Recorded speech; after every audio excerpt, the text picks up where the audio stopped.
বন্ধুরা কেমন আছেন? আপনাদের সবাইকে স্বাগত জানাচ্ছি চ্যানেল 16 এর আজকের এই পর্বে। আমরা আজকের এই পর্বে যে বিষয়টি নিয়ে কথা বলবো সেটি হচ্ছে রাজধানীতে আজকে মির্জা ফখরুল ইসলাম আলমগীর একটা প্রেস কনফারেন্স করেছেন, বিএনপির মহাসচিব, এবং সেখানে তিনি কিছু কথা বলেছেন। সেই কথাগুলো নিয়েই আপনাদের সাথে একটু শেয়ার করতে চাই। সেটি হচ্ছে তিনি বলেছেন মামলা মোকদ্দমা দেখে, অর্থাৎ আওয়ামী লীগের বিরুদ্ধে আওয়ামী লীগকে নিয়ে যে মামলা মোকদ্দমা হচ্ছে সেক্ষেত্রে তিনি বলেছেন যে ঢালাওভাবে মামলা হচ্ছে, যাচাই বাছাই করুন, পুলিশদের উদ্দেশ্যে বলেছেন, আইন শৃঙ্খলা রক্ষাকারী বাহিনীর উদ্দেশ্যে বলেছেন। সেটি বলেছেন এই কারণে যে যে মামলা হচ্ছে এখানে একটা সহনশীলতা প্রয়োজন। অনেক সময় মিথ্যা মামলা হচ্ছে, অনেকের বিরুদ্ধে হত্যা মামলা হচ্ছে, কিন্তু হত্যাকাণ্ডে তারা জড়িত না। এই মামলাগুলোর ফিউচার কি হবে? আবার তিনি বলেছেন যে এই কারণে যে মামলা হচ্ছে, একজনকে হয়তো হত্যা করা হয়েছে, হত্যাকাণ্ডের মূল আসামিকে, সেটি যেন যাচাই বাছাই করা হয়।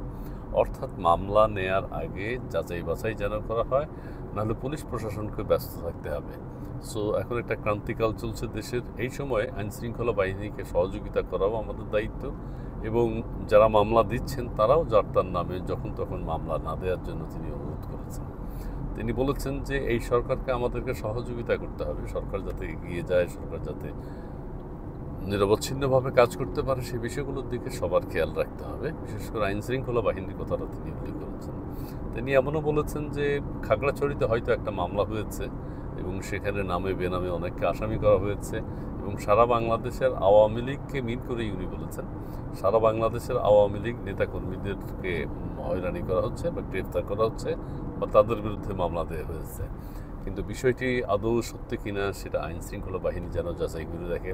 অনেক জায়গায় জেলা প্রশাসককে মামলার আসামি করা হয়েছে। এই জিনিসগুলো ঠিক কিনা, তিনি সেই কাণ্ডের সাথে, হত্যাকাণ্ডের সাথে বা সেই ঘটনার সাথে তিনি জড়িত কিনা, সেটিও যেন যাচাই বাছাই করা হয়।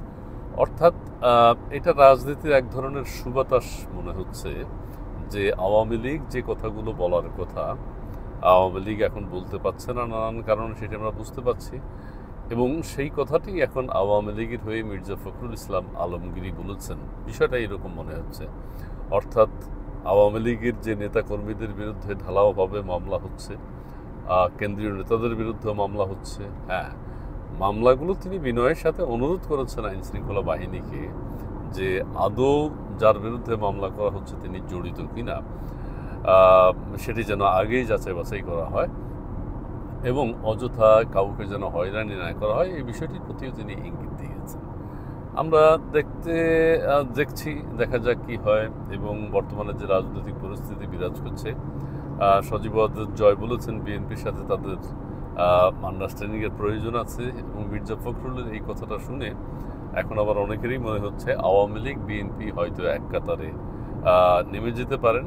অর্থাৎ সরকারকে বা অন্তর্বর্তীকালীন সরকারকে তারা রিকোয়েস্ট করবেন যে তারা যেন একটা রোড ম্যাপ দেয় এবং প্রয়োজনীয় সংস্কার করে, সব সংস্কার তাদের দ্বারা হয়তো সম্ভব না, কিন্তু প্রয়োজনীয় যতটুকু প্রয়োজন সেটি সংস্কার করে যেন একটা সুষ্ঠু নির্বাচনের ব্যবস্থা করেন, এবং পরবর্তীতে যারা নির্বাচিত হবেন তারাই বাকি সংস্কারের কাজ করবেন।